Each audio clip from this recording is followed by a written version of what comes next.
So here we have the laptop. Of course, we'll need to first begin with flipping the laptop over.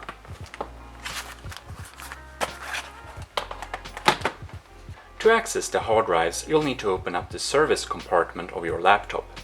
On this Acer laptop, it's located here. They may be located on different places on different laptops, and some laptops, like small laptops, doesn't have a service compartment.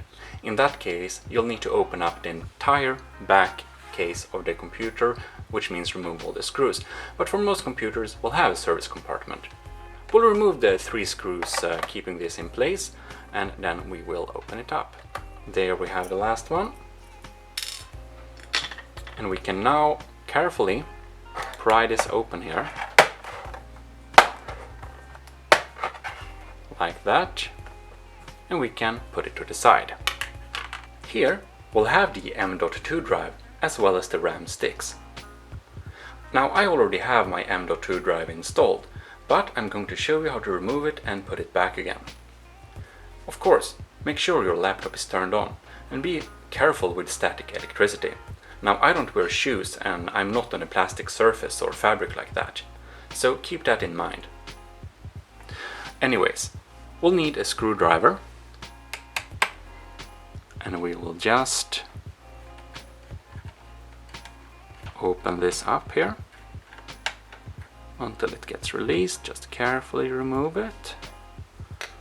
So here we have the M.2 drive. We can then carefully drag it out. Here we have it, we'll extracted the M.2 drive. To install an M.2 drive, you'll do the same thing. We'll see a little small compartment here, and on the motherboard it should say M.2 somewhere. On laptops like this it may be a little bit unclear. If you don't have a M.2 drive compartment anywhere inside your laptop, you'll unfortunately won't be able to use the M.2 setup like this. In that case, you'll need to buy an adapter to SATA and use it as a SATA hard drive. Anyways, we have M.2 on this one, so of course we'll just insert it.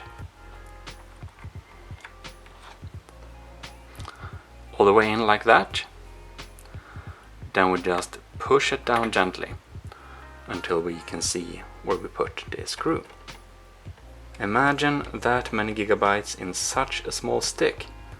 This is like 200 and this is like 8, and this is still smaller. Kind of incredible. Alright, it's securely secured. And now we of course will just need to put back the panel on, and we're done. Drive is installed.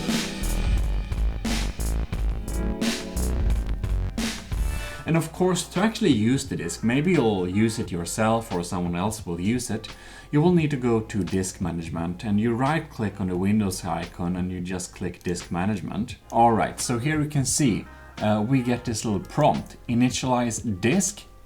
And if you get this little prompt, you of course need to select something. Now, MBR is pretty ancient.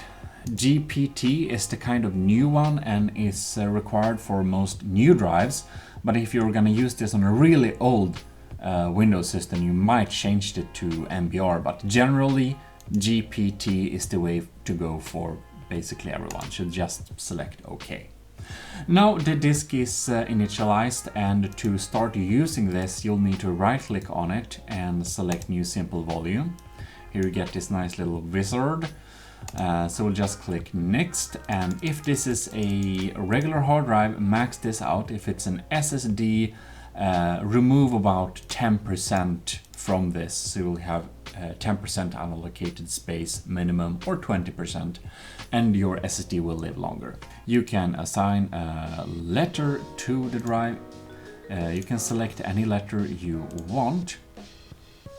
Don't do anything with this information there, just go to the next one and format this volume using NTFS, exFAT.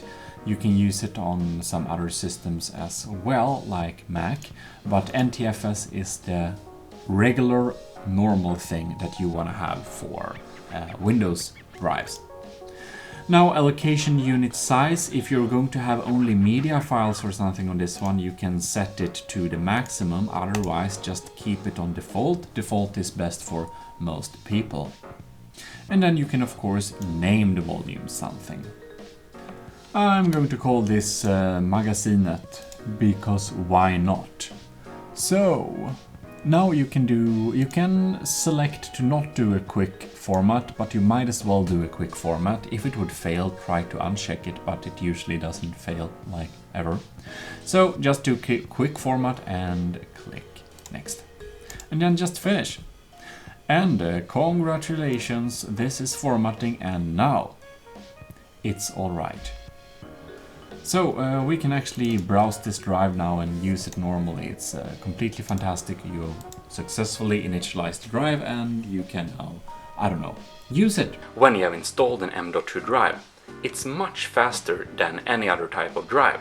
You'll naturally want to move all your softwares and Windows installation over to it.